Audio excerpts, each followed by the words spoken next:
Diana Choyleva is a director at Lombard Street Research. She's pioneered their coverage of the Chinese economy for the last 10 years. She joins us from Hong Kong. Diana, good morning. Thank you for joining us. Good morning. Diana, is inflation in China out of control? Absolutely. The Chinese economy is extremely overheated and inflation continues to accelerate. But what's worse, China is in the worst part of the cycle at present, because not only is inflation accelerating, but actually real GDP growth has already slumped well below trend. Where's this slowdown in growth that I know you're wishing for, Diana? Where's this slowdown in growth going to come from? Because we know that exporters are doing well because of sustainable growth in the world. So is it going to be a reduction in the domestic economy? Well, actually, let's just first get the figures right for what we've already seen published today for Q1. Now, looking at the year-on-year growth rate is meaningless trying to judge what's going on right now. This time, for the first time, the Chinese authorities published quarter-on-quarter real GDP growth.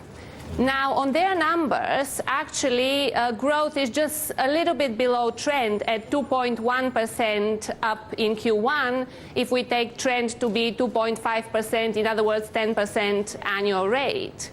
However, if you look at nominal GDP growth, again published by the authorities, GDP growth was about 2.4% on a seasonally adjusted basis in Q1.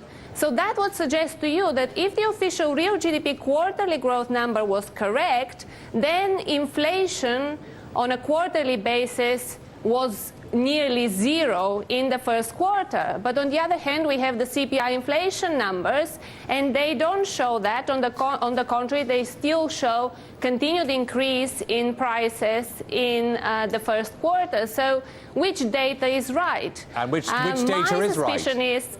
Well, my suspicion, judging by all the other data that has come out of China over this month, is that real GDP growth is actually slower than what the official Q-on-Q number is showing, and inflation is higher. You mentioned exports. Well, the story there is very interesting because the trade data, of course, is in nominal terms. But the Chinese also publish export prices.